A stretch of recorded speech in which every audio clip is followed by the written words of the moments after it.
selamat via Permadi Guci. Kita tadi berangkat dari Jakarta itu jam 11 malam. Kan jam 11 malam ya? Jam 11 malam, terus sampai di base camp sekitar jam setengah 5. Terus kita tadi tidur sebentar, which is nggak bisa tidur sih, soalnya di samping-samping kita tuh orangnya cukup talkative. Ada Halim sama Nana juga. Nana udah ngantuk banget.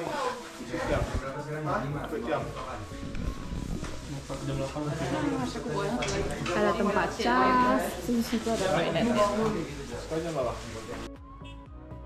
Paginya kita registrasi di pos base camp dengan menunjukkan surat sehat juga, SIMAKSI sebesar 25.000 per orang.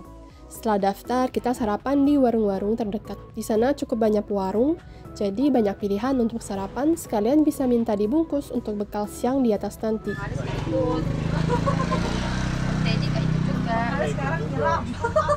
Kemarin sekarang nyelam. Anggap aja kayak lagi di kondangan ya guys, ambil sendiri. Iya, tadi kita nggak pernah diambil, kirain nanti boncos ini sarungnya.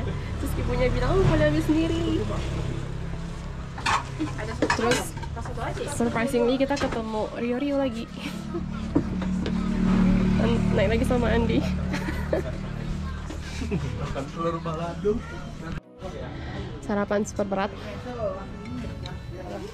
Jujur, sarapan nasi sepiring penuh begini nih khusus hanya saat aku hiking. Soalnya benar-benar menguras tenaga. Cuman yang aku pilih umumnya makanan berkarbohidrat dan berprotein.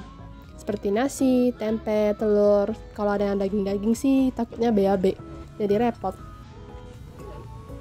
Dari base camp pilihannya bisa naik motor 25.000 sampai pintu rimba atau 50.000 sampai pos 1. Nah, saranku sih kalau naik motor taruh carrier-nya di depan pas supir saja. Soalnya jalannya cukup nanjak dan ekstrim. Kalau ketarik-tarik beban tas lumayan pegel sih perutnya. Akhirnya kita sampai ke pos 1 karena kebablasan. Maksudnya tadi kita turunnya di pos rimba, pos ya, di hutan rimba. Kalian kan, anjir udah jauh kali. Udah rame banget di sini. Aku kira kau udah tahu bilang pintu rimba. Ada warung. Tapi nggak apa, hemat waktu kita. Kita pun nggak telat. Itu kau jangan kaki dari. Sekarang sudah jam 9.26. Jadi ceritanya kita rencana mau turun di pintu rimba buat nikmatin keindahan mata airnya. Ada 3 titik di sana dan bagus-bagus semua. Sayangnya kita miskomunikasi, jadi orang yang pertama naik motor itu langsung bablas ke pos 1. Yang di belakang sih ngengkorin aja. Anyway, dengan ketidaksengajaan ini kami menghemat 1,5 jam juga. Soalnya kalau turun di pos rimba butuh sekitar 90 menit sampai ke pos 1. Oke, as usual, stretching, berdoa, dan yel-yel sebelum mulai pendakian. Atap Jawa Tengah. Selamat.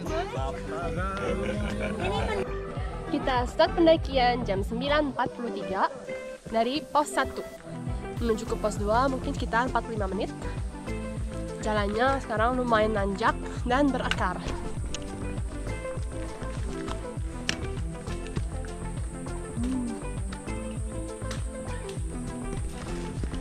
Hutannya juga tergolong ya tertutup ini, jadi lumayan adem. Yang penting atur nafas, jalannya pace-nya stabil, nggak usah cepet-cepet karena seperti kata orang-orang puncaknya nggak kemana-mana. Semangat ya guys, ini namanya hidup, harus selalu bersyukur.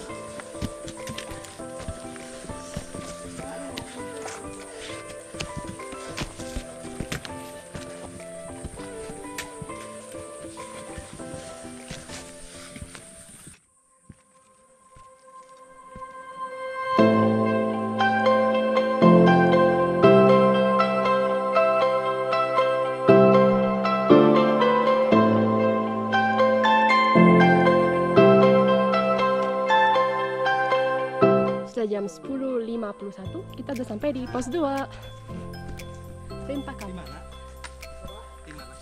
Halo. Halo. Pos 2 Rimpakan.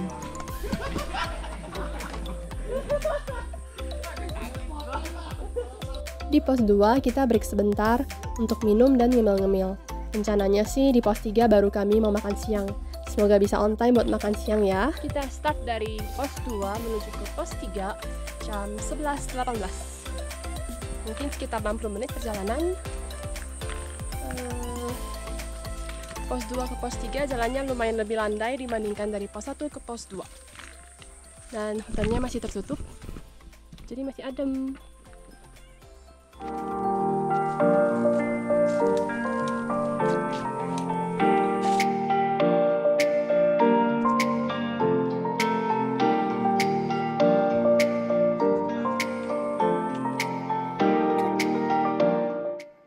Kita sampai di pos 3 jam 12:12. Timingnya pas untuk makan siang di pos 3 Selo Petak. Tempatnya cukup luas dan ada beberapa pohon besar untuk teduhan. Siang ini aku makan nasi, tempe orak-arik, sayur bayam, 1 potong ikan, dan bakwan. Besok kita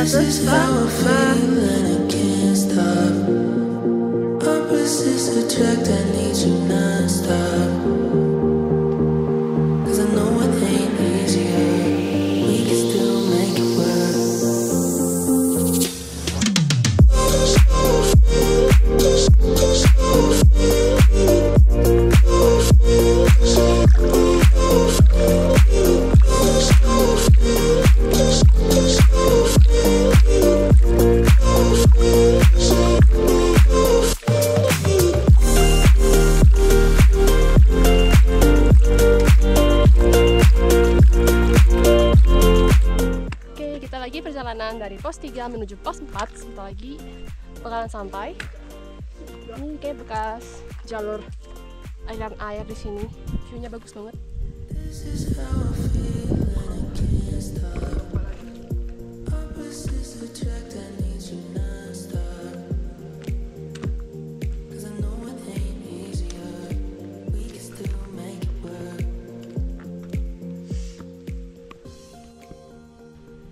Tiga 30 meter lagi sampai di pos 4. Yuk. Vegetasinya makin terbuka. Jadi sekarang ini menuju ke pos 4 lumayan terekspos sama matahari. Dengar-dengar sih dari pendaki yang turun, katanya di pos 4 lumayan rame nih. Berteduh dulu sambil nunggu Pramono cari spot untuk tenda. Super panas.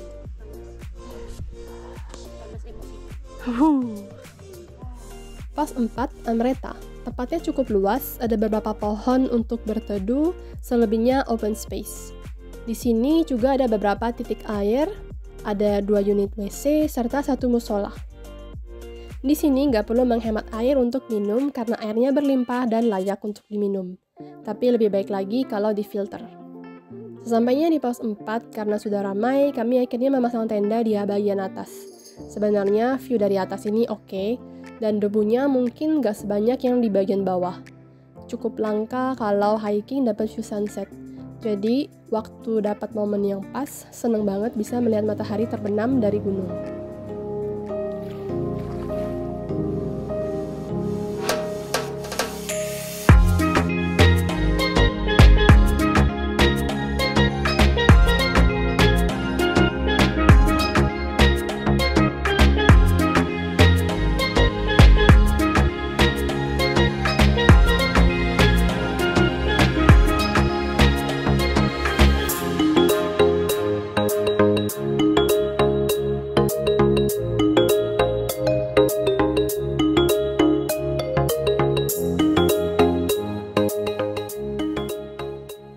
Malamnya kita masak sederhana tapi yang cukup padat untuk persiapan energi besok pagi.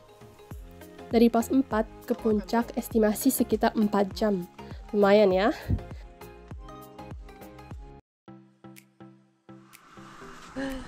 Jam 3.15 kita baru bangun.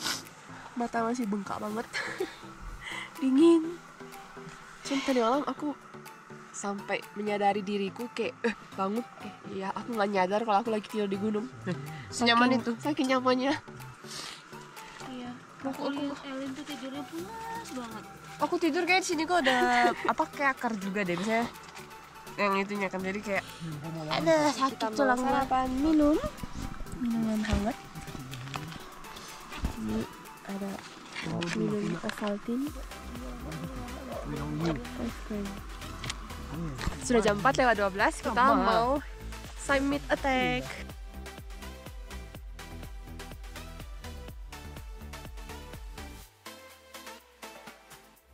Sama pendakian, cuacanya panas dan cerah banget. Tanah pun jadi debu di sini. Satu langkah 1000 debu tanahnya. Sunrise-nya cakep banget di situ. Udah pastel pink. Muka saya sudah seperti muka bantal. Sebentar lagi kita sampai pos 5. Nanti dari pos 5 apparently ini bagian susahnya, yang dimana pakai tali-tali. Makanya udah siapin gloves. Nanti kita lihat ya faktanya.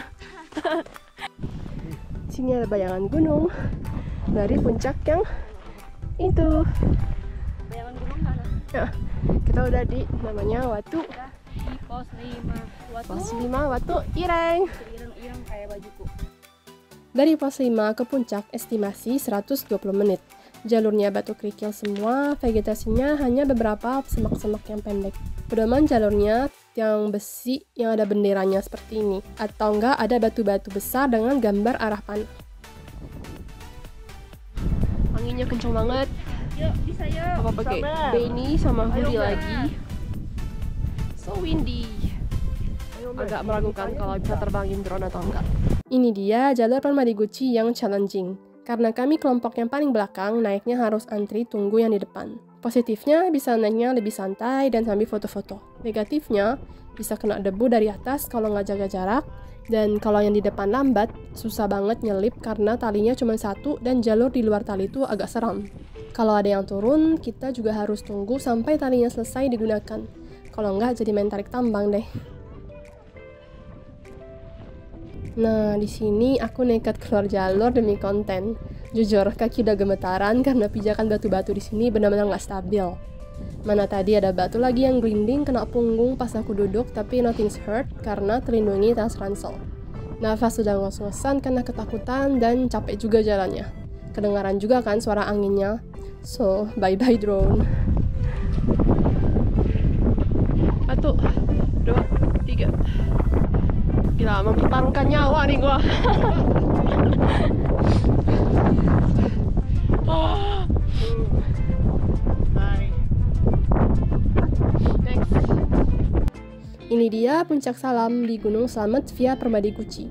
Puncak pertama yang berada di bibir kawah Gunung Slamet yang masih aktif, jadi asap belerangnya masih kelihatan banget dari sini. Anginnya benar-benar menampar. Berdiri di sini sih lumayan memicu adrenalin. Nah, puncak tertinggi di Jawa Tengah masih perlu perjuangan, so let's go. Tantangan berikutnya melewati jalan selebar bahu ini. Kiri ada kawah, kanan ada lereng gunung. Gak semudah itu loh jalan di sini. Satu, karena jalannya gak lebar dan berbatu-batu. Kedua, anginnya kenceng banget yang sampai bisa kayak ngedorong gitu. Dan kalau berpapasan harus mengalah salah satu untuk ngasih jalan.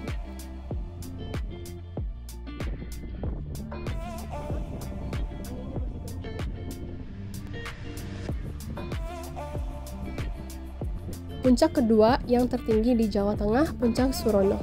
Pas kami tiba di Puncak Surono, masih ada beberapa kelompok. Jadi kami stay sambil foto-foto sampai semuanya pada bubar.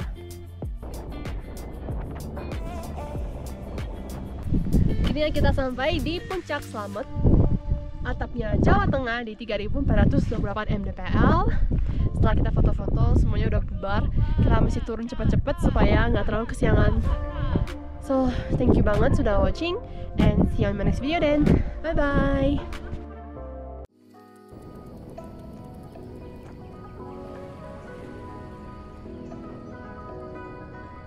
Akhirnya sepatunya harus lanjut terus. Pak.